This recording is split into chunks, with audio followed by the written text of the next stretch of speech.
কয়েকবার আড়মোড়া দিয়ে বিছানা থেকে নেমে গেল তোহা।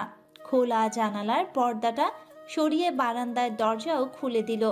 রাতের ঝোলানো তোয়ালেটা উঠছে, যে কোনো সময় একেবারে জন্য উড়ে যেতে পারে। দ্রুত পায়ে এগিয়ে সেটাকে হাতের মুঠোয় নিয়ে নিল তোহা। যাওয়ার জন্য ঘুরে দাঁড়াতেই দরজায় পুরুষালু কণ্ঠের টিহুটাকে থেমে গেল তার পা যুগল। ঘাড় ফিরিয়ে পাশের বারান্দায় তিহানকে দেখতে পেয়ে একটু জড়সড় হয়ে সে চাপা গলায় উত্তর দিল, জি। ততক্ষণে পুশ-আপ থামিয়ে দিয়েছে তিহান।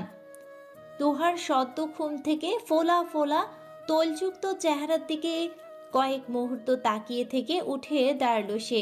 পাশ থেকে টাওয়াল নিয়ে গায়ের ঘাম মুছতে মুছতে নির্লিপ্ত কণ্ঠে বলল, কলেজ যাও কি একেবারে মতো বাদ দিয়ে দিয়েছিস? আর পড়াশোনা করার ইচ্ছে নেই? মূর্খ হয়ে পুরো জীবন কাটিয়ে দিবি? তিহানের তিক্ত কথাগুলো কোনো রকমে হজম করে নিয়ে তোহা বলল, নিশাপুর বিয়ের জন্য এই সপ্তাহে যাওয়া হয়নি। সাথে সাথেই তিহানের পাল্টা প্রশ্ন, আগের সপ্তাহে কয়দিন গিয়েছিলে? শুকনো ফাঁকা একটা ঠোক গিলল তোহা। অস্পষ্ট স্বরে বলল সে, আসলে 2 দিন। তিহানের উত্তরে অপরাধী দৃষ্টিতে একবার তাকিয়ে আবারও চোখ নামিয়ে নিল তোহা। আগের সপ্তাহে যে বিয়ের কেনাকাটার জন্য যাওয়া হয়নি সেটা বলার আর সাহস হলো না তার। তিহান শীতল কণ্ঠে বলল, কাল থেকে যেন একদিনের কলেজ মিস না হয়। ঠিক ঠিক সকাল 8টা বাজে রেডি হয়ে থাকবে। তোকে কলেজে দিয়ে তারপর অফিস যাবো আমি। মাথায় ঢুকেছে কথাগুলো? তোহা উপর নিচে মাথা নাড়ল, অর্থাৎ ঢুকেছে। তিহান তোয়ালে রেখে টি শার্ট নিয়ে পড়তে পড়তে বলে, রুমে যা। এত তাড়াতাড়ি উঠেছিস কেন? মুখ লটকায় তোহা, বিড়বিড় করে বলে, আপনার বকা শোনার জন্য উঠেছি, যত সব। কি বললি? ঘুম ভেঙে গেছে। তিহান বাঁকা হাসে, বলে, আচ্ছা যা, রুমে যা। আর হ্যাঁ, দরজা আস্তে লাগাবে, ভেঙে যেতে পারে। তিহানের কথার মাঝে বুঝতে কষ্ট হয় না তোহার। কাল রাতের কথা বলছে সে। কথা না বাড়িয়ে চুপচাপ রুমে ঢুকে যায় সে। সন্ধ্যার দিকে এক গাদা বই নিয়ে পড়ার টেবিলে বসেছে তোহা। প্রায় 1 ঘন্টা যাবৎ উচ্চতর গণিতের একটা অঙ্ক সলভ করার চেষ্টায় অব্যাহত সে। তবে মাথায় ঢুকছে না কিছুই। বসে বসে কলম কামড়াচ্ছে আর খাতায় চোখ বোলাচ্ছে। হঠাৎই জানালার বাড়ি খাওয়ার শব্দে চেয়ার ছেড়ে উঠে দাঁড়ায় তোহা। আচমকাই তুমুল ঝড়ো বাতাস শুরু হয়েছে। ছুটে গিয়ে জানালাগুলো আটকে দিয়ে পর্দা টেনে দিতেই তোহার মার কণ্ঠস্বর শোনা গেল। গলা ফাটিয়ে তোহাকে ডাকছে সে। রাগে গজগজ করতে করতে বলছে, তোহা, জলদি ছাদের কাপড়গুলো নিয়ে আয় তো।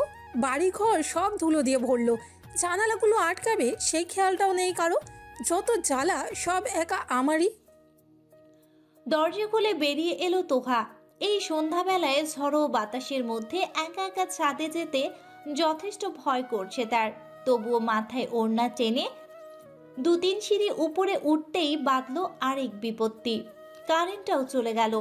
অন্ধকারে ডুবে গেল সিঁড়ি। তার উপর বোঝা যাচ্ছে বাতাসের বেগ ক্রমশ বাড়ছে। ধুমধাম কিছু পড়ে যাওয়ার শব্দও হচ্ছে। দুরু দুরু কাপা মন নিয়ে অন্ধকারের মধ্যে উপরে সিঁড়িতে পা রাখতেই একটা শক্ত হাত তার বাম হাতটা নিজের হাতের মুঠোয় নিয়ে নিল। এক মুহূর্তের ব্যবধানে জায়গাটা ফোনের ফ্ল্যাশ লাইটের আলোয় আলোকিত হয়ে গেল। তিহান তোহার হাত টেনে উপরে উঠতে উঠতে ধমকে উঠে বলল, বেশি সাহস হয়ে গেছে তাই না? একা একা যাচ্ছিলে কেন? মা বলল কাপড়গুলো নিয়ে আসতে। তাই বলে এই ভর সন্ধ্যায় ড্যাংড্যাং করে একা একা ছাদে ছুটবে? আমাকে টাকা যেত না? তোহা উত্তর দিল না, চুপচাপ উপরে উঠতে লাগলো। ছাদে পা রাখতেই বুঝতে পারলো বেশ ভালো ঝড় শুরু হয়ে গেছে। বৃষ্টি না নামা পর্যন্ত এ বাতাস থামবে না। মাথা নিচু করলো তোহা। সামনে এগোতে নিলেই তিহান তাকে বাধা দিয়ে বলে একটু সামনে যেয়ে থেমে গিয়ে বলল, এখানে দাঁড়াও, কাপড় আমি নিয়ে আসছি। চোখ বন্ধ করো না, ধুলো ঢুকবে। দেয়াল ঘেঁষে গুটি গুটি হয়ে দাঁড়িয়ে রইল তোহা। তার হাতের মুঠোয় তিহানের ফোন।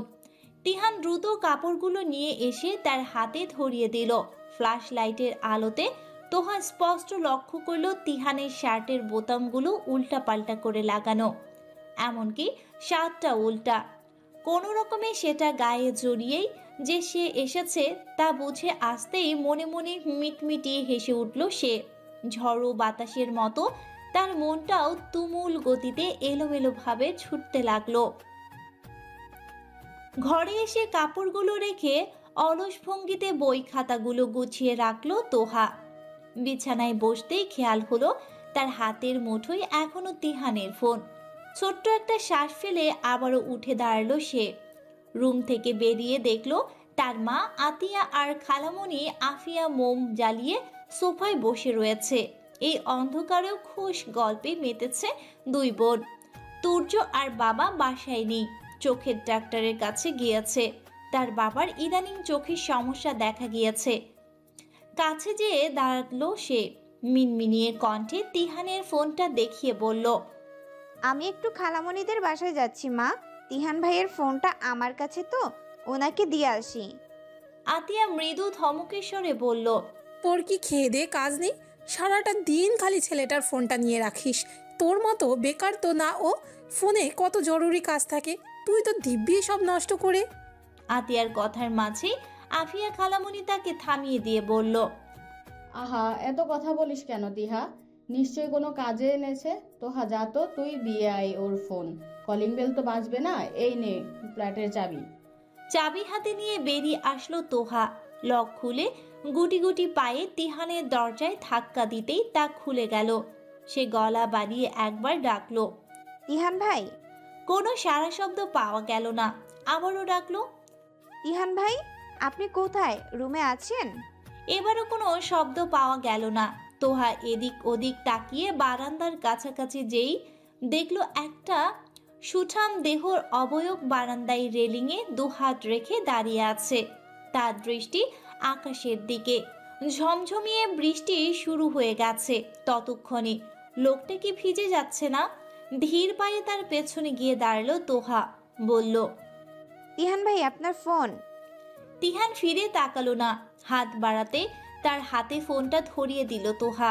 সেটা পকেটে ঢুকিয়ে আবারও একই ভঙ্গিতে দাঁড়িয়ে রইল সে। কিছু সময় চুপচাপ। নীরবতা ভেঙে তিহানের বাহুর শার্ট টেনে ধরল তোহা, বলল, ভিজে যাচ্ছেন তো, ঘরে চলুন। ভিজতেই যাচ্ছে। তিহানের ছোট্ট উত্তর। ফের কিছুক্ষণ সব চুপ। এবার নীরবতা কাটলো তিহানের কণ্ঠে। আকাশের দিকে তাকিয়ে সে বলল, তোমার বৃষ্টি পছন্দ? পুনরায় সেই তুমি সম্বোধন। ঠান্ডা হাওয়ার মাঝেও কপালে বিন্দু বিন্দু ঘাম জমলো তোহার। আমতা আমতা করেও কিছু বলতে পারল না। কথাগুলো যেন গলাতেই আটকে গেছে, কণ্ঠনালী ঠিক মাঝখানটায়। হুট করেই তাকে কাছে টেনে নিল তো তিহান। পেছন দিয়ে এক হাতে বাহু জড়িয়ে ধরে ধীরস্থির কণ্ঠে প্রশ্ন করল, এই বৃষ্টিতে কি মন ভেজানো যায়? তোহা এবারও চুপ। তার জানা পুরো শব্দভাণ্ডার খুঁজেও এ প্রশ্নের কোনো উত্তর খুঁজে পেল না সে। অগত্যা উত্তর না দিয়ে মৌন মুখে দাঁড়িয়ে রইল সে। তিহান বলল, এই বৃষ্টিতে মন ভেজে না, বুঝলে? মন ভেজানোর জন্য প্রেমের বৃষ্টির প্রয়োজন। তৃষ্ণার্থ প্রেমিকের ধুধু ফাঁকা হৃদয়টাকে শুধুমাত্র এক পশলা প্রেমের বৃষ্টি স্বস্তি দিতে পারবে। কবে হবে সে প্রেমের বৃষ্টি, বলতে পারো? তিহানের ভারী ভারী কথাগুলো কানে গেলেও এদের অর্থোদ্ধার করা সম্ভব হলো না তোহার পক্ষে। সে চুপটি করে তিহানের বুকের সাথে লেপ্টে ঠায় দাঁড়িয়ে রইল। ঘড়িতে বাজে 7:45। মাথার উপর ঘর ঘর শব্দ তুলে সিলিং ফ্যান ঘুরছে। কাল রাতের ঠান্ডা আবহাওয়ায় লেশ মাত্র নেই। কলেজের সম্পূর্ণ সাদা ইউনিফর্ম পরে চুলের দুপাশে বেনি করতে করতে তোহা ভাবল, তুর্যকে বলতে হবে তার ঘরের ফ্যানটা যেন মিস্ত্রি ডেকে ঠিক করে দেয়। এই ঘর ঘর শব্দে শান্তিময় ঘুমানো যায় না। ছোট খালা চলে গিয়েছে গতকালই, নিশিও নেই। পুরো বাড়ি ফাঁকা ফাঁকা লাগছে। বেনি গাথা শেষ হতেই কলেজের ব্যাগটা কাঁধে ঝুলিয়ে বের হলো তোহা। ডাইনিং টেবিলে বসে বসে রুটি ভাজি চিবোচ্ছে তুর্য। তার দৃষ্টি পাশে রাখা বইয়ের দিকে। পরীক্ষা শুরু কয়েকদিন পর। অনার্স ফাইনাল ইয়ারের ছাত্র সে। কিছুদিন বাদে পাশ করে বেরিয়েও যাবে। পাশে চেয়ারটা মেলে রাখা, হয়তো তোহার জন্যই। কিন্তু তোহা বসলো না। আতিয়া প্লেটে করে 2-3টে গরম রুটি নিয়ে এসে বলল, কি হলো, বস, নাস্তা খেতে 1 ঘন্টা লাগবে না, 2টো রুটি খেয়ে তারপর যা। তোহা আরেকবার ঘড়ির দিকে তাকালো। 8টা বাজতে 5 মিনিট বাকি। ঠিকঠাক 8টা বাজে না গেলে তিহানের রাম বকা খেতে হবে নিশ্চিত। ইতস্তত কণ্ঠে সে বলল, আসলে মা, তিহান ভাই। সবসময় শুধু খালামুনির কাছে আমার নামে বদনাম করা, তাই না? আমি তোকে নাস্তা খেতে নিষেধ করেছি? চুপচাপ নাস্তা খা, তারপর বের হবি। আতিয়া মৃদু হেসে আবারও রান্নাঘরের দিকে পা বাড়ায়। হঠাৎ তিহানের কণ্ঠে তোহা দ্রুত বেগে এদিক ওদিক তাকাতেই দেখে তাদের ড্রয়িং রুমে সোফায় আরাম করে বসে আছে তিহান। গায়ে সাদা কালো চেক চেক শার্টের সাথে হাতে বাদামি বেল্টের ঘড়িটা যেন একটু বেশি মানিয়েছে তাকে। কয়েক সেকেন্ডের কাঙ্গালির ন্যায় সেদিকে চেয়ে থাকতেই তিহান একবার ঘড়ির দিকে চোখ বুলিয়ে তোহার চোখে চোখ রেখে ঠান্ডা গলায় বলে, জাস্ট 10 মিনিট। চোখাচোখি হতেই চুপচাপ কাঁধ থেকে ব্যাগটা নামিয়ে রেখে চেয়ারে বসে পড়ে তোহা। ঠিক 10 মিনিটের মাথায় 2টো রুটি খেয়ে হাত ধুয়ে ফিরে এসে ব্যাগটা তোলার আগেই তিহান সেটা হাতে নিয়ে সামনে হাঁটতে হাঁটতে বলে, জলদি আয়। রাস্তা ভর্তি কাদা পানি। বাসার সামনে জায়গাটা থেকে গেট পর্যন্ত হাঁটার রাস্তাও পানিতে পরিপূর্ণ। পা রাখলে নিশ্চিত সাদা পাজামা ছিটে বিচ্ছিরি অবস্থা হবে।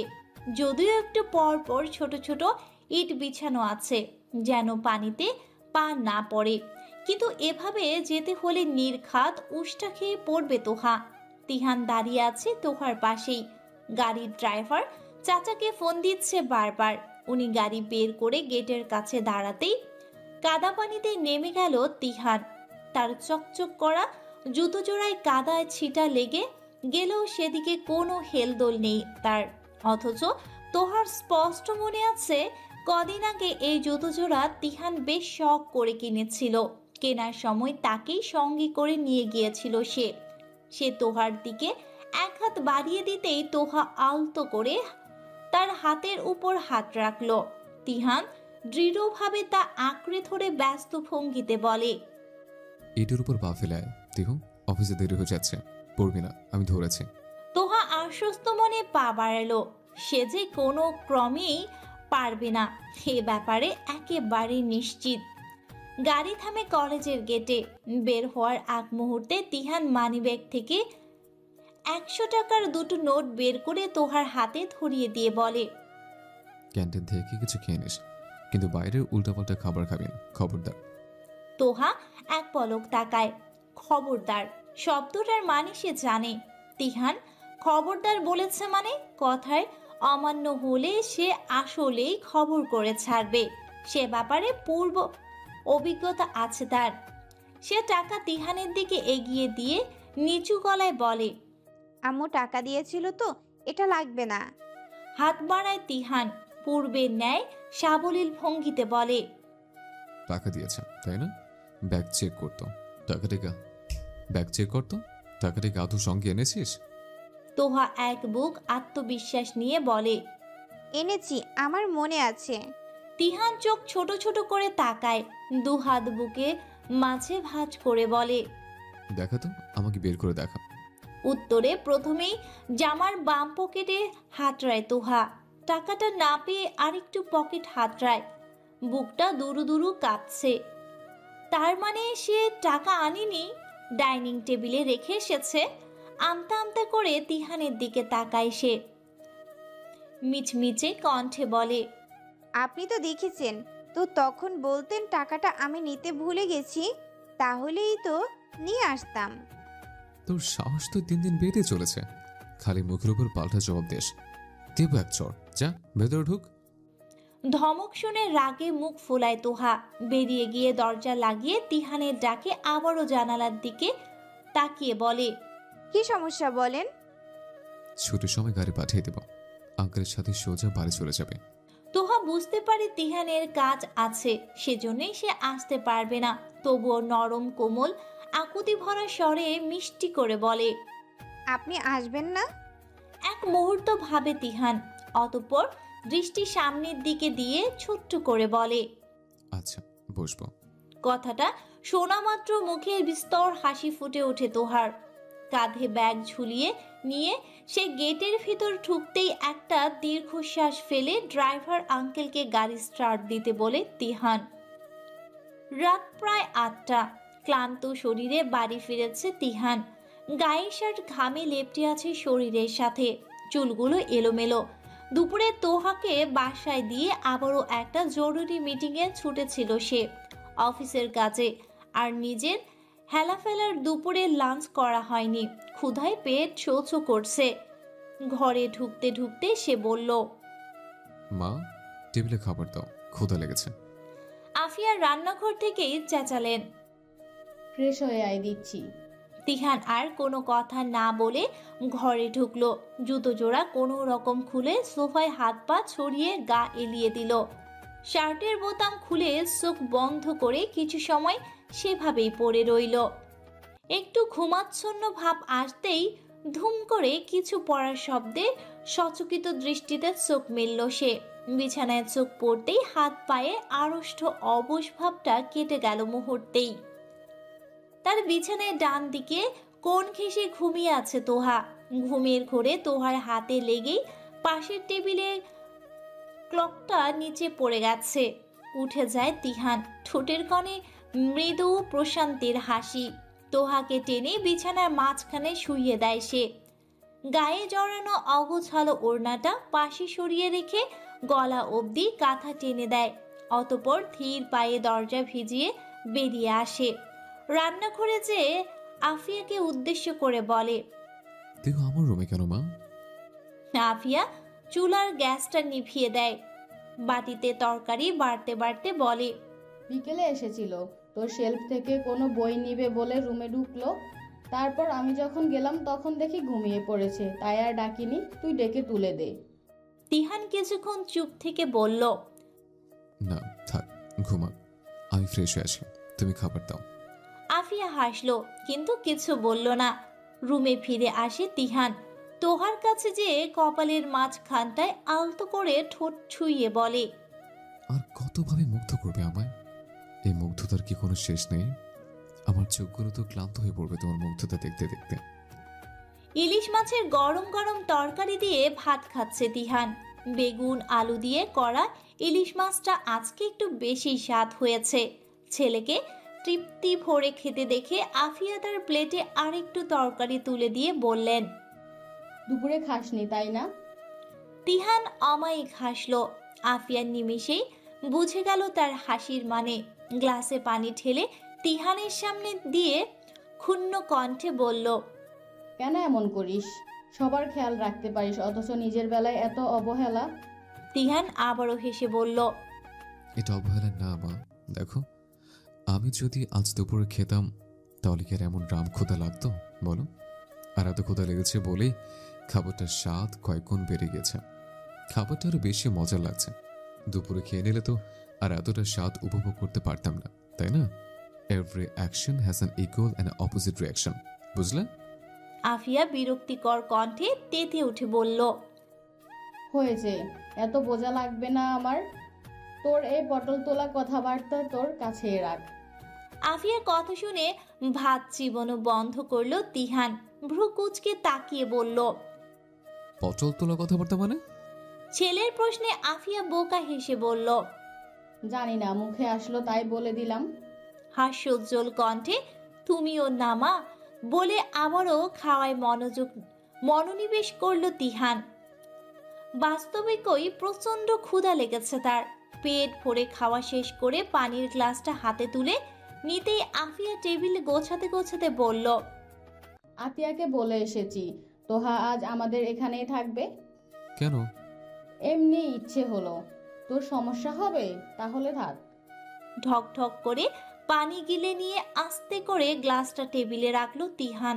তারপর নিচু গলায় বলল, না, ঠিক আছে। বলে আগের মতোই শান্ত স্বাভাবিকভাবে হাতটা ধুয়ে রুমে চলে গেল। মনের চাপা খুশিটা নিজের প্রশস্ত বুকের মাঝে খুব যত্নে চাপা পড়ে রইল। এখনো ঘুমে আছে তোহা, গভীর ঘুমে। শুধু শরীরের ভাবভঙ্গিটা পরিবর্তন হয়েছে। একটু আগে গুটি গুটি হয়ে ঘুমাচ্ছিল, আর এখন আষ্টে পৃষ্ঠে তিহানের কোল বালিশকে জড়িয়ে ধরে বিছানায় জুড়ে ছিটিয়ে ঘুমিয়ে আছে। এতক্ষণ ঘুমের কারণে তৈলাক্ত হয়ে গেছে মুখ, থুতনির আর ঠোঁটের উপরের জায়গাটায় বিন্দু বিন্দু ঘাম জমেছে। আঙুলের উল্টো পিঠ দিয়ে খুব সন্তর্পণে ঘামটা মুছিয়ে দিয়ে নিষ্পলক দৃষ্টিতে কয়েক মিনিট চেয়ে থেকে তিহান। ঠোঁটের কোণে ছোট্ট হাসি, মলিন রেখা। পাশের টেবিল থেকে ফোনটা নিয়ে সোফায় যেয়ে শটান হয়ে শুয়ে পড়ল সে। পিঠ ব্যথা করছে, একটু ঘুমাতে পারলে ভালো হতো, কিন্তু সোফায় ঘুমানো আর না ঘুমানো তার কাছে সমান। আরাম করে শোয়া না গেলে আর কিসের ঘুম? একবার ঘড়িতে চোখ বুলিয়ে ক্লান্ত পরিশ্রান্ত নয়নজোড়া বন্ধ করল সে। কিন্তু দেহ কি আর সেসব নিয়ম মানে? তার অবসন্ন দেহ সোফাতেই মানিয়ে নিল একজোট ঘুমিয়ে নেয়ার জন্য। মস্তিষ্ক শান্ত হয়ে ঘুমে বিভোর হয়ে আসতেই মেলি কণ্ঠে মিষ্টি ডাকে আবারও ঘুমন্ত মস্তিষ্ক সজাগ হয়ে উঠল তার। কপালে ভাঁজ ফেলে চোখ খুলতেই আবছাভাবে তোহাকে দেখতে পেল সে। তার দিকে ঝুঁকে গিয়ে নিচু স্বরে ডাকছে তোহা। তিহান ভাই, আপনি খাটে গিয়ে ঘুমান, আপনার কষ্ট হচ্ছে এখানে। কপালে ভাঁজ আরো খানিকটা গাঢ় হলো তিহানের। কণ্ঠে ধমকের রেশ তুলে সে বলল, তোকে কি আমার কষ্ট হিসেব করতে বলেছি? বেশি কথা না বলে যা তো, জ্বালাস না। বলে চোখ বুঝতে নিলে তোহা আবারও বলে উঠল, আমাকে বকা দিচ্ছেন দেন, তবুও খাটে যেয়ে ঘুমান। সত্যি খুব ক্লান্ত দেখাচ্ছে আপনাকে। তিহু, সিরিয়াসলি আমি জ্বর বসিয়ে দেবো তোকে। মেজাজ খারাপ হচ্ছে কিন্তু। তাদের কথোপকথন আরো বাড়ার আগেই আফিয়ার কণ্ঠ শোনা গেল। তা শোনা মাত্রই তোহা দ্রুত সরে গিয়ে তিহানের থেকে নিরাপদ দূরত্বে গিয়ে দাঁড়ালো। সেকেন্ডের মাঝে গলা বাড়িয়ে তিহানকে ডাকতে ডাকতে সেখানে উপস্থিত হলো আফিয়া। ততক্ষণে উঠে বসেছে তিহান। তার চোখ জোড়া ঘুম ঘুম হলেও বার কয়েক পিটপিট করে পলক ফেলে সেটাকে লুকিয়ে ফেলল সে। গলা ঝেড়ে সাবলীল কণ্ঠে বলল, বলো মা, কোনো দরকার? আফিয়া কিঞ্চিত হেসে বলল, আসলে বাবা, তোহার তো বেগুনে অ্যালার্জি, ইলিশের তরকারি তো ও খেতে পারবে না। আমি তো ভুলে গিয়েছিলাম, আর ফ্রিজেও মুরগি টুরগি কেনা নেই যে রেঁধে দিব। তোর বাবা তো কাল সকালে বাজারে যাবে, 9:30 বাজতে চললো। ওর ক্ষুধা পেয়েছে নিশ্চয়ই। তুই একটু কষ্ট করে ওর জন্য মোড়ের দোকান থেকে বিরিয়ানি নিয়ে আয়। তোহা এতক্ষণ নীরব দর্শকের মতো সব শুনলেও এ পর্যায়ে এসে আপত্তি করে বলল, না না খালামণি, দরকার নেই। আমি এখন এমনিও বাসায় যাব, বাসায় যেই খেয়ে নিব, চিন্তার কিছু নেই। তোকে বাসায় যেতে দিলে তো যাবি? তোর মাকে বলে এসেছি আমি, আজকে এখানেই থাকবি। তোহা কাতর নয়নে তাকালো। এই ক্লান্ত শরীরে তিহান আবার মোড় পর্যন্ত যাবে বিরিয়ানি আনতে? ভাবতেই মনটা খারাপ হয়ে গেল তার। মিনমিনিয়ে কণ্ঠে আফিয়ার দিকে চেয়ে সে বলল, তিহান ভাই তো খুব বলার আগেই তিহান জোরালো কণ্ঠে ঝাঁঝিয়ে দিল, তুই অনেক বেশি কথা বলিস তিহু। চুপ করে বসে থাকতে পারিস না? চত্বর। বলে ড্রেসিং টেবিল থেকে মানি ব্যাগটা পকেটে ভরে বেরিয়ে যেতে যেতে জিজ্ঞাসু কণ্ঠে বলল, আর কিছু খাবি? মৃদু গতিতে দুপাশে মাথা নাড়ল তোহা। তিহান আর কোনো কথা না বলে দ্রুত বেরিয়ে পড়ল। তিহান বেরিয়ে যেতেই আফিয়া বসল তিহানের বিছানায়। তোহাকে পাশে বসিয়ে মুহূর্তেই নানা আলাপে আড্ডা জুড়ে দিল সে। কোনো রকম ঠেসে ঠুসে এক প্লেট বিরিয়ানি খেয়ে হাঁপিয়ে উঠেছে তোহা। হাত ধুয়ে যেয়ে তিহানের বিছানায় বসতেই তিহান ফোন থেকে চোখ সরিয়ে বলল, আবার এখানে কেন? যা, তোর জন্য বরাদ্দ রুমে যা। তোহা নির্বিকার ভঙ্গিতে চেয়ে হাই তুলে বলল, খালামণি তো এখানেই আসতে বলল। তিহান ভ্রু কুচকে তাকালো। প্রশ্ন করার আগেই আফিয়া এসে বলল, তুই ড্রয়িং রুমে ঘুমাতে পারবি না তিহান। গেস্ট রুম তো পরিষ্কার করা হয়নি, ধুলো টুলো জমে আছে। তাছাড়া কাল দেখলাম প্যান্টটাও নষ্ট হয়েছে। তপ্ত শ্বাস ছাড়ল তিহান, মৃদু হাসার চেষ্টা করে বলল। পারবো মা, তুমি নিশ্চিন্তে যেয়ে ঘুমাও। আফিয়া স্বস্তির নিঃশ্বাস ফেলে প্রস্থান করতেই উঠে দাঁড়ালো তিহান। ধীর পায়ে এগিয়ে গিয়ে তোহার পাশ থেকে বালিশ নিতে গিয়ে অনেকটা কাছাকাছি এসে পড়ল দুজনে। তোহা থমকালো, শ্বাস আটকে তিহানের দিকে তাকাতেই তার জলজল ঘোর লাগা চাহনির বিপরীতে দৃষ্টি নেমে গেল তার। তিহান আরো একটু কাছে এসে নেশাক্ত কণ্ঠে বলল। এমনি এ ঘরে ঘুম হবে না মা? তোমার শরীরের তীব্র মেয়েলি গ্রানটা একদম মস্তিষ্কের নিউরনে গিয়ে ঠেকছে। আজ তো নয়, বরং আগামী 2 দিনে এই ঘরে ঘুমানো অসম্ভব, একেবারেই অসম্ভব। ঘুমহীন চোখজোড়া মেলে রাতজাগা নিশাচর পাখির মতো তাকিয়ে আছে তোহা। সন্ধ্যাবেলা এত ঘুমিয়েছে যে এখন কোনো ক্রমেই ঘুম আসছে না। অনেকক্ষণ যাবৎ এপাশ ওপাশ করে শেষমেশ উঠে বসলো তোহা। চুলগুলো কোনো রকম পেঁচিয়ে হাত খোপা করে বিছানা থেকে নামলো। আসার সময় খোলা চুলে এসেছিল, বিধায় চুলের কাঁটাটা সঙ্গে আনেনি। খোপা আলগা হয়ে আসছে বারবার। অন্ধকারে গুটি গুটি পা ফেলে ওয়াশরুমে ঢুকলো সে। ওয়াশরুমের আলো জ্বালিয়ে মুখে 3-4 বার পানি ঝাপটা দিয়ে বেরিয়ে আসলো। মুখ মোছার জন্য কিছু নেই, গায়ের ওড়নাটাও খসখসে জর্জেট কাপড়ের। এটা দিয়ে মুখ মুছলে চামড়ার ঘষা লাগে খুব। ঘরের লাইট জ্বালায়নি, যদি দরজার ফাঁক দিয়ে আলো যেয়ে তিহানের ঘুম ভেঙে যায়। এই ভয়ে মুখ না মুছে আস্তে করে শব্দহীনভাবে রুমের দরজাটা খুলল সে। ড্রয়িং রুম জুড়ে নীল আলোয় ড্রিম লাইটের ছড়াছড়ি। কেমন ভুতুরে একটা পরিবেশ। বড় সোফাটায় শটান হয়ে শুয়ে আছে তিহান। মাথার পেছনের বালিশটা মেঝেতে গড়াগড়ি খাচ্ছে। বালিশের জায়গাটা দখল করেছে তার বাম হাত। মাথার নিচে বাম হাত দিয়ে শুয়েছে সে। লম্বা দেহ জায়গা হয়নি সোফায়। পাজোরা সোফা ছেড়ে বেরিয়ে গেছে অনেকটা। তোহা পা টিপে টিপে এগিয়ে যায়। তিহানের ফর্সা চেহারায় নীলাভ আভাস যেন ক্ষণে ক্ষণে তার অতি আকর্ষণীয় চেহারায় আরো বেশি আকৃষ্ট করে তুলছে। খাড়া নাক, গালের দাড়ি, বাম গালের মাঝ বরাবর একটা বাদামি তিল। আর তাকিয়ে থাকলেই সেই গাঢ় ধূসর চোখের মনির সব মিলিয়ে এক অনন্য স্বপ্ন পুরুষ। তোহার ঠোঁট এলিয়ে হাসলো, হাতের তর্জনী দিয়ে হালকা স্পর্শে গালের তিলটা ছুঁয়ে দিল। মেঝের বালিশটা উঠিয়ে অনেকটা ঝুঁকে নিয়ে এক হাত তিহানের ঘাড়ে ঢুকিয়ে আলতো করে মাথাটা উঠিয়ে বালিশটা নিচে দিতে নিলেই বাঁধল বিশাল বিপত্তি। তার খোলা চুলে গিয়ে পুরো চুল বিছিয়ে পড়ল তিহানের মুখের উপর। মুখ দিয়ে আহ ধ্বনিটা বের করতে নিয়েও থেমে গেল তোহা। ঠোঁট কামড়ে ধরে বালিশটা নিচে দিয়ে তিহানের মাথাটা রাখতেই তিহান ঘুম জড়ালো কণ্ঠে বলে উঠল। চুলগুলো সরাতে হোক। তোকে কি আমি বলেছি বালিশে দিতে? তোহা আটকে উঠল।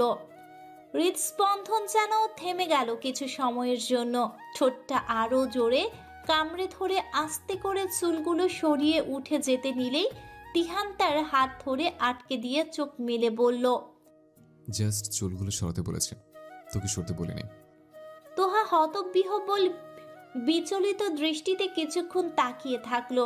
হঠাৎ ভেজা মুখের পানি চুইয়ে টুপ করে তিহানের চোখের পাতার উপর পড়তেই ধ্যান ভেঙে তার। চাপা গলায় সে বলে, ছাড়ুন। তিহান ছাড়ল না, বরং পকেট থেকে একটা চাবি বের করে তোহার হাতে ধরিয়ে দিয়ে চোখের দৃষ্টি আরো খানিকটা গভীর করে বলল। আলমারির বাম দিকে 2 নম্বর ড্রয়ারে তোর চুলের কাটা রাখা আছে। রুমে যেয়ে চুল বেঁধে নিবি, খোলা চুলে ঘুমাবি না, খবরদার। বলে তোহার হাতটা ছেড়ে দিল সে। মাথার বালিশটা ঠিক করে নিয়ে কপালে হাত ঠেকিয়ে পুনরায় চোখ বন্ধ করে বলল। শোন, বলেন। চুলে কি শ্যাম্পু দিস নাকি অ্যালকোহল? ঘোর লাগা জড়ানো কণ্ঠে কৌতূহল নিয়ে বলল তিহান। তোহা উত্তর দেয় না। নিরুত্তর ভঙ্গিতে তিহানের বাহুর নিচ থেকে ওড়না আটকে পড়া অংশটা টেনে নিয়ে দ্রুত পায়ে ঘরে যেয়ে দরজা আটকে দেয়। ঘরে যেই লাইট জ্বালালো তোহা, হাতের মুঠোয় থাকা চাবিটা দিয়ে আলমারি খুলে বাম দিকে ড্রয়ারটা খুলতেই নজরে এলো তিহানের বেশ দামি ব্র্যান্ডের কিছু হাতঘড়ির বক্সের ভিড়ে খুব যত্নের সহিত একটা চুলের কাটা সাইড করে রাখা আছে। কপাল কুঁচকে সেটা হাতে নিয়ে নেড়েচেড়ে দেখতেই মনে পড়ল এটা সে হারিয়েছে প্রায় বছর খানিক হবে। তবে কবে হারিয়েছে সেটা মনে নেই। আরও কয়েকবার কাঁটাটা নেড়েচেড়ে দেখে নিয়ে মুচকি হেসে সেটা আগের জায়গায় রেখে দিল তোহা। এত যত্নের সাথে রাখা জিনিসটা আবারও নিজের অযত্নের মাঝে হারিয়ে ফেলার ঝুঁকিটা নিল না আর। আলমারিটা আটকে দিয়ে আশেপাশে তাকায় তোহা। তিহান তাকে বলেছে চুল বেঁধে ঘুমাতে, বলেনি যে এই কাঁটা দিয়েই চুল বাঁধতে হবে। শুধু চুল বাঁধলেই হবে তা সে যাই দিয়েই বাঁধুক না কেন। চুলগুলো উঁচু করে খোপা করে টেবিলে রাখা কলমদানি থেকে দুটো কলম ঢুকিয়ে শক্ত করে তা আটকে ফেলে তোহা। এ কাজে একেবারে পাকা হাত তার। সারা রাত বালিশের সাথে যুদ্ধ করলেও এ খোপা খুলবে না। খিচুড়ির গন্ধে মোমো করছে পুরো ফ্ল্যাট। সকাল থেকেই ঝিরিঝিরি বা মাঝারি বেগে বৃষ্টি হচ্ছে। সরকারি ছুটিতে কলেজ বন্ধ আজকে। কি দিবস জানি আছে। সকাল সকাল এসে শাওয়ার নিয়ে চুল শুকানোর জন্য ফুল স্পিডে ফ্যান ছেড়ে ফোন নিয়ে বিছানায় বসেছে তোহা। বাজে প্রায় 10:30। আতিয়ার ভুনা খিচুড়ি বানানো শেষ প্রায়। এখন সে ব্যস্ত ইলিশ মাছ ভাজতে। ভুনা খিচুড়ির সাথে ইলিশ ভাজা এ বাড়ির সকলের প্রিয় খাদ্য। বৃষ্টির দিন হলে প্রায়শই এটা রান্না করে সে। গরম গরম ইলিশ ভাজাগুলো কড়াইয়ে তুলতে তুলতে সে হাঁক ছাড়ল। তোহা, খাবারগুলো টেবিলে নিয়ে সাজাতো। আসছি। বলে উঠে দাঁড়ায় তোহা। চুল শুকিয়ে এসেছে প্রায়।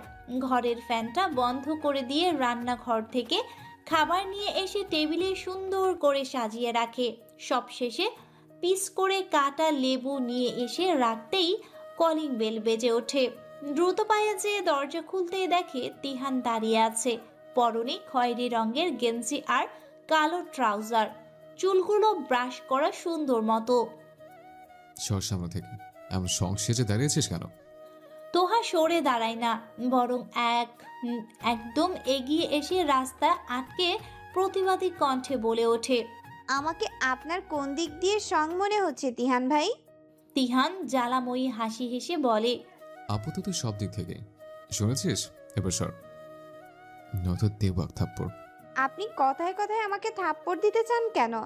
আমার গালটা কি আপনার নিজস্ব সম্পদ? তিহান উত্তর দেবার আগেই আতিয়া চেঁচিয়ে বলে, তিহান এসেছে তোহা, ওকে তাড়াতাড়ি টেবিলে বসাতো। খিচুড়ি ঠান্ডা হয়ে যাচ্ছে, সেই কখন ডেকেছি। এক রাশ বিরক্তি আর রাগ নিয়ে পথ ছেড়ে দাঁড়ায় তোহা।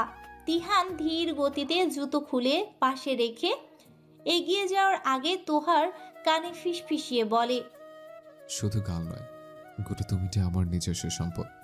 বলে আর এক মুহূর্ত সময় নষ্ট না করে হন হন করে হেঁটে টেবিলে যেয়ে বসে সে। আতিয়া নিজেই এসে তার প্লেটে খাবার তুলে দেয়। তোহাকে উদ্দেশ্য করে বলে, তুইও বসে পড়, আমার রান্না আছে। ছেলেটা একা বসে খাবে নাকি? আতিয়া কথাটা বলতেই তার দৃষ্টি আহুচড়ে নিজের পাশে চেয়ারটা টেনে দেয় তিহান। আদেশ সূচক চোখে ইশারায় তোহাকে সেখানে বসতে বলতেই তোহা বিনা বাক্য ব্যয়ে চুপচাপ সেখানে বসে পড়ে। তুর্য আর খালু কোথায়? খালামণি? তুর্য বোধ হয় এখনো ঘুমাচ্ছে, রাত জেগে পড়াশোনা করেছে তো, তাই আর ডাকিনি। যখন উঠবে তখন খাবে। আর তোর খালু গিয়েছে কোন কাজে? ছুটির দিনেও তার কাজের শেষ নেই। তিহান মৃদু হাসল। তাদেরকে খাবার দাবার বেড়ে দিয়ে ব্যস্তভাবে আবারও রান্নাঘরে ছুটল আতিয়া। বাড়ির কাজে সেই মহিলাটার সাহায্য করে। সে আজকে আসেনি, সেজন্য কাজের ভারটা আজ একটু বেশি। খুব মনোযোগ দিয়ে ইলিশের কাঁটা ছাড়ানোর চেষ্টা করছে তোহা। সবসময় আতিয়াই তার মাছের কাঁটা বেছে দেয়, কিন্তু আজ কাজের চাপে সেটা করতে পারছে না। তোহাও আগ বাড়িয়ে ডাকেনি। অনেকক্ষণ বাদে ব্যর্থ হয়ে সে যখন মাছের টুকরো সাইডে রেখে প্লেটে ডিম ভাজা তুলে নিতে যাচ্ছিল, ঠিক তখনই অনেকগুলো কাটা ছাড়া মাছ তার প্লেটে কোনায় রাখে তিহান। তোহা বিস্মিত নজরে তাকাতেই সে নিজের খাবার চিবোতে চিবোতে বলে, চুপচাপ খাবি, বেশি কথা বলবি না। এতগুলো লাগবে না তো, আমি এত খাই না। দ্বিধাগ্রস্ত কণ্ঠে বলে তোহা। তিহান এক পলক তাকিয়ে স্বাভাবিক গলায় বলল, তুই কতটুকু খাস আর না খাস তা আমার জানা আছে, তোর বলতে হবে না। তবে এখন প্লেটে যতগুলো খাবার আছে সবগুলো না শেষ করলে। এতটুকু বলে চোখ রাঙায় তিহান। তোহা কিছুক্ষণ বিড়বিড় করে বাধ্য মেয়ের মতো পুরো খাবারটা শেষ করে। তিহান যে এতক্ষণ নিজের খাওয়া শেষ করে তাকে পর্যবেক্ষণ করছিল, ব্যাপারটা তার নজরে আসেনি। খাবার শেষে পানির গ্লাস হাতে নিতেই তার মুখের সামনে ইলিশ মাছের বড় এক টুকরো ডিম তুলে ধরে তিহান। নির্বিকার ভঙ্গিতে বলে, হা কর। এই ডিমটা আফিয়া নিজে তিহানের প্লেটে তুলে দিয়েছিল। ইলিশ মাছের ডিম তিহানের খুব বেশি পছন্দের, আর এই এতটুকু ডিমই হয়েছে আজকের মাছটায়, তাই সেটা তিহানকে দিয়ে গিয়েছে আফিয়া। মুখটা একটু সরিয়ে নেয় তোহা, ইতস্তত কণ্ঠে বলে, না, এটা আপনি খান। তিহান তার ঠোঁটের সাথে টুকরাটা ঠেকিয়ে ধরে বলে, আমি হা করতে বলেছি। কিন্তু তিহু, নিচু কণ্ঠে গর্জে উঠল তিহান। এবার ছোট্ট করে মুখ খুলল তোহা। নিমেষেই পুরো ডিমটা তার মুখে ঢুকিয়ে দিয়ে ছোট্ট করে শ্বাস ফেলল তিহান।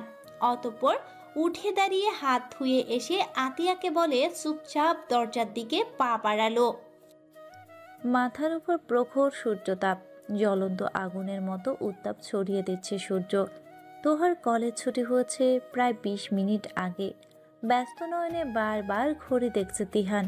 পরক্ষণে মাথা তুলে অস্থির দৃষ্টিতে চোখ বুলিয়ে যাচ্ছে গেটের এপাশ থেকে ওপাশ। এই গরমের মধ্যেও তার পরনে ফুল হাতা সাদা শার্ট। অফিস থেকে এখানে এসেছে সে। তাড়াহুড়োই শার্টের হাতাটা গুটিয়ে নেয়ার খেয়ালটাও হয়নি। ঘাড় গলা ঘেমে নিয়ে একাকার। মেয়েটা এখনো বের হচ্ছে না কেন? এত দেরি হয় নাকি? ক্লান্তিতে চোখ বন্ধ করে মুখ ফুলিয়ে কয়েকবার জোরে জোরে শ্বাস ছাড়ল তিহান। অতঃপর চোখ মেলতেই তোহাকে বের হতে দেখে স্বস্তির নিঃশ্বাস ফেলে দ্রুত পায়ে হেঁটে এগিয়ে গেল সে। তোহার কাঁধ থেকে বই খাতা ভরা ভারী ব্যাগটা নিজের হাতে নিয়ে তপ্ত কণ্ঠে বলল, এত দেরি করলি কেন? আমি কি তোর পার্সোনাল ড্রাইভার যে ঘন্টার পর ঘন্টা অপেক্ষা করব? ইডিয়েট। কপালে ভাঁজ ফেলে তাকালো তোহা। প্রত্যুত্তরে কিছু বলতে চেয়েও তিহানের ঘামে ভেজা শার্ট দেখে চুপ হয়ে গেল সে। মনে মনে ভাবল, আসলে বেশি দেরি হয়ে গিয়েছে, আরও একটু তাড়াতাড়ি বেরোনো উচিত ছিল। অনুসূচিত নিচু কণ্ঠে সে বলল, সরি। এক পলক তাকালো তিহান। চোখে মুখে স্পষ্ট মন খারাপের ছাপ ফুটে উঠেছে তোহার। মনে মনে হাসল তিহান। তারপর মুখ বাঁকিয়ে হাতের বাহুতে কপালের ঘামটুকু মুছে নিয়ে হাত বাড়িয়ে তোহার দিকে মেলে দিয়ে নরম গলায় বলল, আয়। তোহা ক্ষীণ হেসে শক্ত করে তার হাতটা জড়িয়ে ধরতেই সামনের দিকে পা বাড়ালো তিহান। তার সাথে পা মিলিয়ে তোহাও হাঁটতে শুরু করে। গাড়ির সামনাসামনি যেতেই পা দুটো থমকে দাঁড়ায়। দাঁড় করিয়ে দেয় তোহা। তিহানকেও আটকানোর জন্য তার হাতে টান দিতেই তিহান ঘাড় ফিরিয়ে বিরক্তিকর কণ্ঠে বলে, কি হচ্ছে তিহু? তোহান দৃষ্টির সামনে থাকা আইসক্রিমওয়ালার দিকে। তিহানের ডাকে সে আবদার মাখা মিষ্টি কণ্ঠে বলে, কিনে দিন না প্লিজ। তোহা দৃষ্টি অনুসরণ করে আইসক্রিমওয়ালার দিকে চোখ পড়তেই তিহান গম্ভীরভাবে বলে, একদম না। এই গরমের মধ্যে হুট করে আইসক্রিম খেলে ঠান্ডা লেগে যাবে। চুপচাপ মুখ বন্ধ করে সামনে হাঁট। তোহার দৃষ্টি ছোট করে কাতর কণ্ঠে বলে, তিহান ভাই, একটা খেলে কিছু হবে না। তিহু, তিহানের ধমকে কাজ হয় না। তোহা আবারও বলে ওঠে, প্লিজ। হার মানে তিহান। দীর্ঘশ্বাস ফেলে তোহাকে আইসক্রিমওয়ালার কাছে নিয়ে যেয়ে ছোট্ট করে বলে। কোনটা খাবি? জলদি নে। তোহা মুচকি হেসে একটা চকলেট ফ্লেভারের আইসক্রিম তুলে নিতেই তিহান টাকাটা মিটিয়ে দিয়ে ব্যঙ্গাত্মক কণ্ঠে বলে, এটা যে নিলি খেতে পারবি? মাখিয়ে ফেলবো তো জামা কাপড়। ততক্ষণে আইসক্রিমের কাগজটা খুলে ফেলেছে তোহা। ছোট্ট একটা কামড় দিয়ে সে দৃঢ় কণ্ঠে বলে, মাখবে না। তিহান অবিশ্বাসের দৃষ্টিতে তাকায়। একটু পর কি হবে সেটা তার অজানা নয়। গাড়িতে বসে আছে তারা। গাড়ি চলছে আপন গতিতে। এসির বাতাসে ঘাম শুকিয়ে গেছে তিহানের। চোখে ক্লান্তির ভাবটাও কেটে গেছে অনেকটা। রাস্তার জ্যামে একটু পরপর থেমে যাচ্ছে গাড়ি। তিহানের কপালে বিরক্তির ভাঁজ। আজকে ড্রাইভার আঙ্কেলকে নিয়ে আসেনি, অগত্যা তাকেই ড্রাইভ করতে হচ্ছে। তোহার আইসক্রিমটা অর্ধেক খাওয়া শেষ না হতেই গলে যেতে শুরু করেছে দ্রুত সেটা। চেটে চুটে খেতে গিয়ে ইতিমধ্যে ঠোঁটের কিছু অংশ মাখিয়ে ফেলেছে সে। কয়েক মিনিট যেতে না যেতেই একটা বড় একটা অংশ গলে পড়ে যেতে নিলে দ্রুত গাড়ি ব্রেক করে তোহার থুতনির নিচে অংশে হাত পাতে তিহান। ফলস্বরূপ তিহানের হাতের উপর আইসক্রিমের টুকরোটা সঙ্গে সঙ্গে আরও 2-3 ফোঁটা আইসক্রিম তার শার্টের হাতার উপর পড়তেই তোহা আঁতকে উঠে বলে, আরে কি করছেন? হাত সরান, শার্ট মেখে যাচ্ছে তো। তিহান উত্তর না দিয়ে জানালা দিয়ে হাতের আইসক্রিমটা ফেলে দিয়ে গাড়ির সামনে ড্রয়ার থেকে পানির বোতল বের করে তেতো কণ্ঠে বলে, কি যে করিস তুই? দরজাটা খুলতো, হাতটা ধুয়ে দিই। পরিষ্কার হাতটা দিয়ে ঠেলে দরজা খুলে তোহা। তিহান ঝুঁকে গিয়ে পানির বোতল খুলে যত্ন করে তোহার হাত ধুইয়ে দিয়ে বোতলটা তোহার হাতে দিয়ে বলে, পানি ঢাল। তোহা মুখ গোমরা করে তিহানের হাতের উপর পানি ঢালে। হাতটা পরিষ্কার হলেও ফকফকে সাদা শার্টের হাতাতে চকলেট কালারের দাগগুলো লেগে থাকে। তিহান আবারও সিটে বসে তোহার হাত থেকে বোতলটা নিয়ে আগের জায়গায় রেখে দেয়। তিহানের হাতার দিকে তাকিয়ে তোহা মৃদু কণ্ঠে বলে, আমাকে বাসায় দিয়ে আপনি এখন অফিসে যাবেন না? হ্যাঁ, কেন? তাহলে শুধু শুধু হাতায় দাগগুলো লাগালেন কেন? কেমন দেখাচ্ছে? তিহান তৎক্ষণাৎ কোনো উত্তর দেয় না। তবে তোহাকে গাড়ি থেকে নামিয়ে দেওয়ার আগ মুহূর্তে তার চোখের দিকে তীক্ষ্ণ দৃষ্টি নিক্ষেপ করে কণ্ঠে গাম্ভীর্য নিয়ে বলে, তোমার থেকে ইম্পর্টেন্ট কিছু না। পরন্ত বিকেলের আরক্তিম গোধূলি বেলা। লাল কমলা সূর্য একটু একটু করে হেলে পড়ছে পশ্চিম আকাশে। বারান্দার রেলিংয়ে 2 হাত রেখে অদ্ভুত দৃষ্টিতে সেদিকে তাকিয়ে আছে তোহা। চোখের পাতা নিভু নিভু হয়ে আছে বারংবার। বেশ খানিকক্ষণ গম্ভীরভাবে পর্যবেক্ষণের পর তার মনে পড়ল একটা কথা। সূর্যের দিকে বেশিক্ষণ অর্থাৎ চোখ না সরিয়ে এক দৃষ্টিতে তাকিয়ে থাকা যায় না। এ কথা সে আগে থেকে জানলেও কখনো প্রমাণস্বরূপ দেখা হয়নি। আজ দেখল আসলেই সূর্যের দিকে বেশিক্ষণ তাকানো যায় না, চোখ জ্বালা করে, আপনা আপনি চোখের পাতা বন্ধ হয়ে যায়। এবার চোখ জোড়া সত্যি সত্যি বন্ধ করে ফেলল তোহা। আনমনে ভাবল, তিহান ভাইয়ের চোখের দিকেও তো তাকিয়ে থাকা যায় না, বেশিক্ষণ তো দূর, এক পলকও তাকানো যায় না। আচ্ছা, তার চোখ জোড়াও কি সূর্যের মতো জ্বলন্ত, নাকি সেই মানুষটাই জ্বলন্ত, ভরসাকারী, যার সংস্পর্শে এলে ভয় হয়, ভরসাপূর্ণ ভরসাপূর্ণ ভয়? সে কিনা কেবল মুখের কথা দিয়েই তার ছোট্ট শরীরের অভ্যন্তরে থাকা রন্ধ্রে রন্ধ্রে শিরায় উপশিরায় পর্যন্ত কাঁপুনি ধরিয়ে দিতে পারে। এতটুকু ভাবতে চোখ মেলে ফেলল তোহা। এলোমেলো অগোছালো ফাঁকা ফাঁকা লাগছে মস্তিষ্ক। মাথা নুইয়ে রেলিংটা আরো শক্ত করে চেপে ধরে সে। কানে বাজছে তিহানের তুমি সম্বোধন করা সম্মোহনী কথাগুলো। ভাবে, এই কথাগুলো শুনলে কি আদৌ কোনো কিশোরী আবেগে মন শান্ত হয়ে থাকতে পারে? উনি কি বোঝে না এই বাক্যগুলো আমাকে প্রচণ্ডভাবে প্রভাবিত করে? ইচ্ছে হয় সকল বাধা নিষেধ উপেক্ষা করে আমি তুমুল গতিতে তার বুকে আছড়ে পড়ি। সন্ধ্যা হয়ে এসেছে। পড়ার টেবিলে মনোযোগ সহকারে পড়তে বসেছে তোহা। এখন চলছে গরমকাল। মোটামুটি 1 বছর পর আগামী গরমকাল তার উচ্চ সরি মোটামুটি 1 বছর পর আগামী গরমকালে তার উচ্চ মাধ্যমিক। পড়াশোনায় তেমন সিরিয়াসনেস না থাকলেও হেলাফেলাও নেই তার। মোটামুটি মাঝারি সারির শিক্ষার্থী সে। ভালোও নয়, আবার ফেল করার মতো খারাপও নয়। বাড়ির প্রায় ফাঁকা। তুর্য গেছে ঢাকার বাইরে তার কোনো এক ঘনিষ্ঠ বন্ধুর বাড়িতে, তাও আবার একদিনের জন্য নয়, গুনে গুনে 3 দিনের জন্য। বন্ধুর বড় ভাইয়ের বিয়ে, তাকে যেতেই হবে। বন্ধু মা বাবা পর্যন্ত তাকে ফোন করে বলেছে অগত্যা দাওয়াত রক্ষার জন্য এই পড়াশোনার মাঝেও ছুটেছে সে। তোহার বাবা গেছে অফিসের কাজে, ফিরবে আগামীকাল পরশু। মাঝে মধ্যে অফিসের কাজে এহেন ছোটাছুটি করতে হয় তাকে। প্রাইভেট কোম্পানির উচ্চপদস্থ কর্মকর্তা সে, দায়িত্বে বোঝাটাও তাই বেশি। বাসায় শুধু তোহা আর তোহার মা আতিয়া। ঘরের দরজা খুলে রেখেছে তোহা। ড্রয়িং রুমের সোফায় বসে অল্প আওয়াজে টিভি দেখছে আতিয়া। তোহা এখান থেকে তাকে স্পষ্ট দেখতে পাচ্ছে। মনটা খারাপ হচ্ছে একটু। আগে নিশার সাথে সারাক্ষণ খুনসুটিতে মেতে থাকতো, এখন কেমন একা একা লাগে। তুর্য বরাবরই কম কথা বলে আর পড়াশোনায় ডুবে থাকে, তার সাথে হাসি মজা করার উপায় নেই।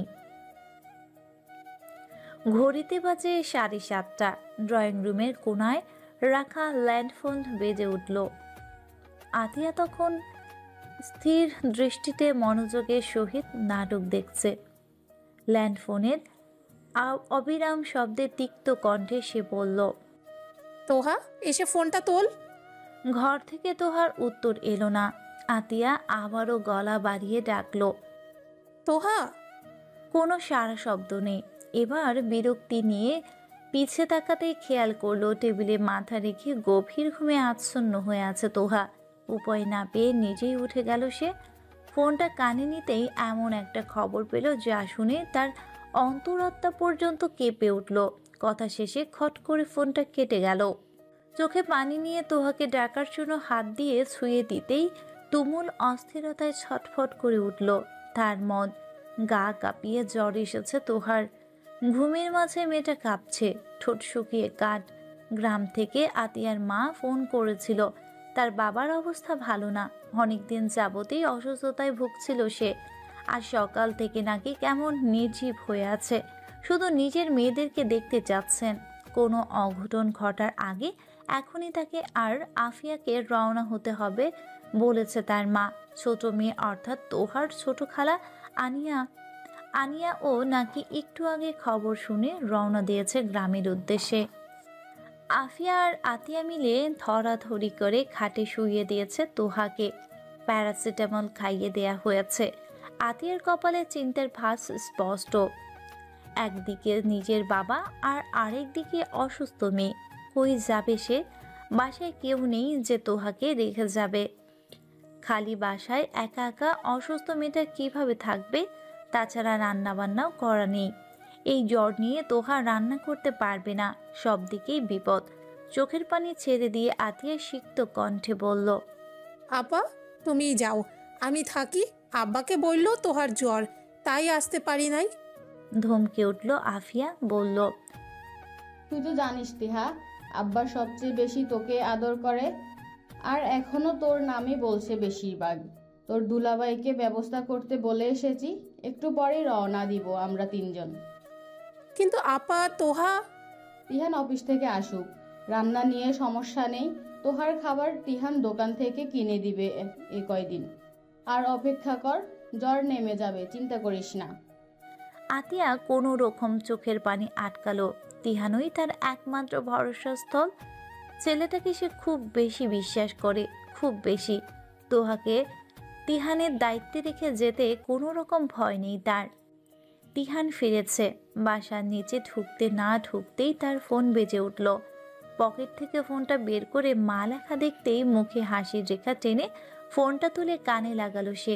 বলল, হ্যাঁ মা, আমি এসে পড়েছি, এখন সিঁড়িতে। বাবা তুই একটু তাড়াতাড়ি তোর খালামণির ফ্ল্যাটে আয় তো, একটু সমস্যা হয়েছে। কি হচ্ছে? সবাই ঠিক আছে তো? হ্যাঁ, তুই একটু তাড়াতাড়ি আয়। বলে ফোনটা কাটলো আফিয়া। তিহান দ্রুত সিঁড়ি ভেঙে উপরে উঠল। তোহাদের ফ্ল্যাটের দরজা ধাক্কা দিতেই তা খুলে গেল। দরজা লক করা না। তোহার রুম থেকে কথাবার্তার শব্দ আসছে। কাঁপা কাঁপা মন নিয়ে সেদিকে যেতেই দেখলো বিছানায় শোয়া অবস্থায় আছে তোহা, গায়ে কম্বল দেয়া। চেহারা কেমন শুকিয়ে গেছে, ঠোঁটগুলো শুষ্ক। তাকে দেখেই আফিয়া বলল, যাক এসেছিস, শোন। কি হয়েছে ওর? আফিয়ার কথার মাঝে বলে উঠে তিহান, শান্ত তবে কাঁপা কণ্ঠে তার। জ্বর এসেছে, এখন 101 ডিগ্রি, একটু আগে 103 ছিল। শোন, তোকে যে জন্য ডাকছি, তোর নানা খুব অসুস্থ। তোর খালামণি আর আমাকে যেতে হবে। নিয়ে যাবে তোর বাবা, কারণ আর কেউ বাসায় নেই। তোহার জ্বর, ওকে অসুস্থ শরীরে নিয়ে টানাটানি করা যাবে না। আমাদের পৌঁছাতে সকাল হয়ে যাবে, এতক্ষণ মেয়েটা জার্নি করতে পারবে না। তাই বলছি, ওকে তো রেখে যেতেই হচ্ছে। তুই একটু ওকে দেখে রাখিস, আর কয়দিন ওর খাবার দোকান থেকে কিনে এনে দিস। আমরা একটু পরে রওনা দিব, বুঝলি? আচ্ছা, ঠিক আছে। সংক্ষিপ্ত উত্তর তিহানের। দায়িত্ব খুব বড় একটা জিনিস। যার কাঁধে দায়িত্ব নামক ভারী জিনিসটা আছে, শুধু সেই বোঝে এর গুরুত্ব। আতিয়া যাওয়ার আগে তিহানকে বলে গিয়েছে, তোর দায়িত্বে রেখে যাচ্ছে তোহাকে, ওর খেয়াল রাখিস। ব্যাস, এতটুকু কথাই যথেষ্ট। এই বিশ্বাসটা মর্মার্থ বুঝে সে অবশ্যই কথার মানে রাখবে। শাওয়ার নিয়ে বেরিয়ে এসেছে তিহান। ভেজা গায়েই কোনো রকম শার্ট চেপে সে বেরিয়ে গেল। উদ্দেশ্য মোড়ের দোকান থেকে খাবার কিনে আনা। তোহার জ্বর কমেছে হয়তো, সে অবশ্য যায়নি ওই ফ্ল্যাটে। পকেটে ফ্ল্যাটের চাবিটা ভরে দ্রুত পায়ে হাঁটা ধরল সে। খাবার কিনে এসে আস্তে করে দরজার নব খুলল তিহান। ভেতরে ঢুকে ড্রয়িং রুমের লাইট জ্বালিয়ে খাবারের প্যাকেটটা টেবিলে রেখে তোহার দরজায় যেয়ে নক করলো। যদিও সে জানে তোহার দরজা নক করে না কখনো, তবুও সে মেহেদির দিনের কাণ্ডের পর সে আর নক না করে ভুলেও রুমে ঢুকিনি। সেদিনের ঘটনা একেবারেই একটা অ্যাক্সিডেন্ট। ওই ঘটনার আগেও সে নক করে ঢুকলেও ওই দিন তাড়াহুড়োয় হুট করেই ঢুকে গিয়েছিল। যদিও ভুলটা না হতো তাহলে হয়তো আর তোহাকে সেই বাজে পরিস্থিতিটায় পড়তে হতো না। হতাশ শ্বাস ছাড়ে তিহান, অতঃপর আবার নক করে বলে, দেহু, আসবো? তিহানের কণ্ঠে হুঁশ ফিরে তোহার। চোখ বন্ধ করেছিল সে, দরজার আওয়াজ শুনতে পায়নি। শুধু কাজ দিয়েছে, ওষুধ কাজে দিয়েছে। জ্বর এখন অনেকটাই কম, নেই বললেও চলে। হঠাৎ এত জ্বর কেন এসেছিল নিজেও বুঝতে পারছিল না। দুহাতে ভর দিয়ে আস্তে করে উঠে বসলো সে।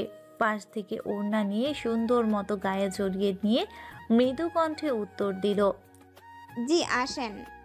আস্তে করে দরজা খুলে রুমে ঢুকলো তিহান। দরজার সামনে দাঁড়িয়ে বলল, জ্বর কমেছে?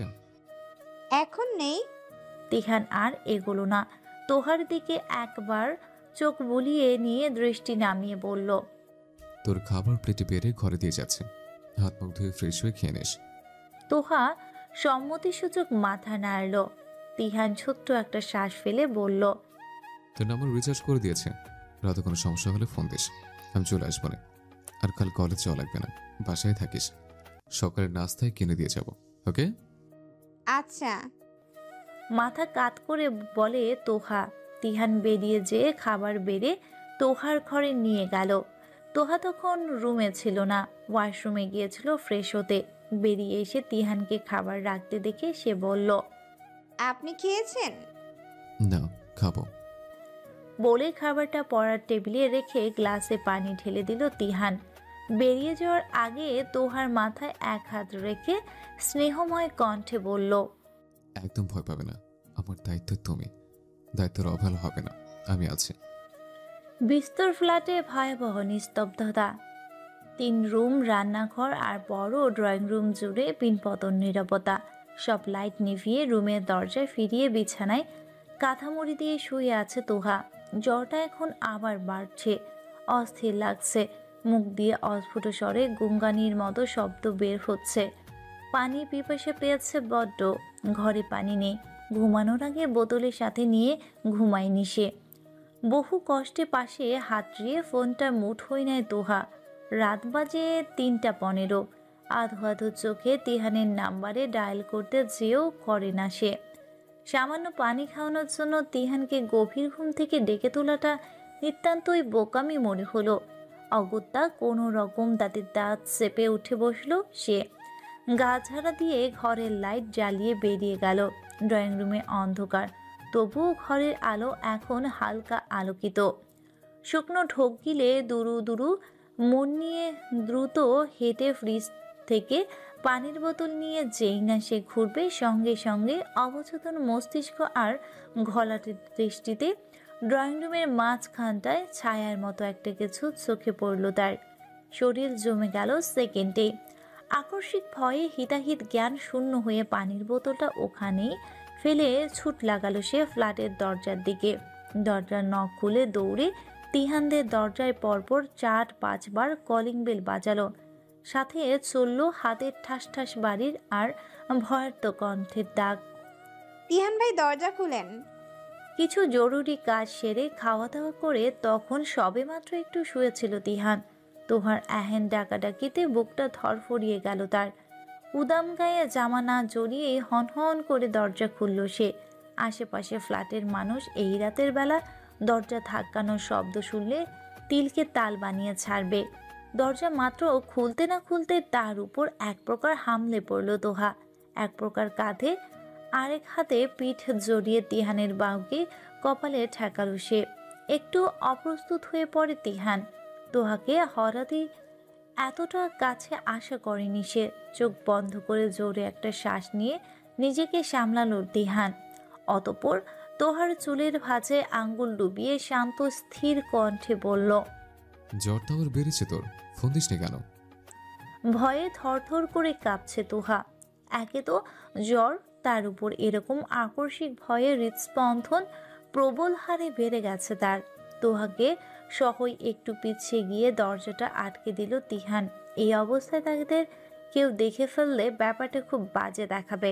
তোহা চুপটি করে তিহানের বাহুতে মুখ লুকিয়ে রেখেছে।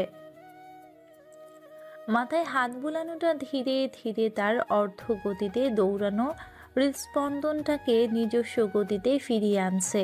খানিক বাদে একটু শিথিল হলো সে। কাঁপুনি কমে আসতেই তিহান স্নেহময় কণ্ঠে আস্তে করে বলে, ভয় পেয়েছিস কেন? কিছুক্ষণ নীরবতা, তারপর তোহা বলল, ছায়ের মতো কি যেন একটা। এখনো ভীত কণ্ঠ তার। নিঃশব্দে হুট করে হেসে ফেলে তিহান। কণ্ঠে হাসির রেশ টেনে বলে, ওটা তোর মনের ভুল, এমন কিছুই নেই। বিশ্বাস করুন, আমি সত্যি দেখেছি। আচ্ছা ঠিক আছে, বিশ্বাস করলাম, এখন ছাড়, রাত হয়েছে অনেক। তোহার সাথে সাথে তাকে ছেড়ে দাঁড়ালো ঠিকই, তবে পর মুহূর্তেই বলে উঠল, আমি যাব না ওখানে। তিহান উত্তর দিল না। ছোট্ট করে শ্বাস ফেলে ঘর থেকে টি শার্ট গায়ে দিয়ে এসে তোহার হাত টেনে বলল, পাগলামো করিস না তিহ, আমার সাথে আয়, কিছু নেই ওখানে, আমি বলছি তো। অনিচ্ছা সত্ত্বেও সেদিকে পা বাড়ল তোহা। তার অস্থির মনোজোড়া বারবার এদিক ওদিক ছুটে বেড়াচ্ছে। ফ্ল্যাটে ঢুকতেই চুপসে গিয়ে তিহানের হাত ঘেঁষে দাঁড়ালো সে। ঠোঁট কামড়ে নিজেকে সংযত করলো তিহান। ড্রয়িং রুমের লাইট জ্বালিয়ে তোহাকে আশ্বস্ত করে বলল, বলিস না কিছু নেই, কেবলই তোর মনের ভুল। ফ্ল্যাটে একা তো, একটু এমন হতেই পারে, ভয় পাস না। তোহা প্রত্যুত্তরে কিচ্ছু বলল না। বার কয়েক পিটপিট করে সারা ড্রয়িং রুমে চোখ বুলাতেই তিহান বলল, এখানে এসেছিলি কেন? তেষ্টা পেয়েছিল, পানি নিতে এসেছিলাম। ঘরে পানি ছিল না? আর না থাকলেও কি আমাকে ফোন করতে? এইটুকুর জন্য আপনাকে বিরক্ত করব? সেই তো আমার কাছে গেলে। বিড়বিড় করে কথাটা বলে তোহাকে রুমে নিয়ে বিছানায় বসলো তিহান। টেবিলের উপর থেকে প্যারাসিটামলের পাতাটা থেকে একটা ওষুধ বের করে বাইরে থেকে পানি নিয়ে আসলো। তোহার মুখে ওষুধটা দিয়ে পানি খাইয়ে দিতে দিতে ধীর স্থির কণ্ঠে বলল, তোমার উপর কখনো বিরক্ত হতে পারি না আমি। কথাটা শুনতেই পানি মুখে একটু কেসে উঠল তোহা। তাড়াহুড়ো করে পানিটা গিলে নিয়ে দৃষ্টি নামিয়ে ফ্লোরের দিকে চেয়ে রইল সে। তিহান হালকা হেসে তার মাথায় স্নেহময় হাত বুলিয়ে বলল, ঘুমিয়ে পড়। এইভাবে জেগে থাকলে আর অসুস্থ অসুস্থ লাগবে। বলে তিহান দরজার কাছাকাছি যেতেই তোহা দ্বিধাগ্রস্ত কণ্ঠে বলে উঠল, আপনি এখানেই থাকেন না প্লিজ।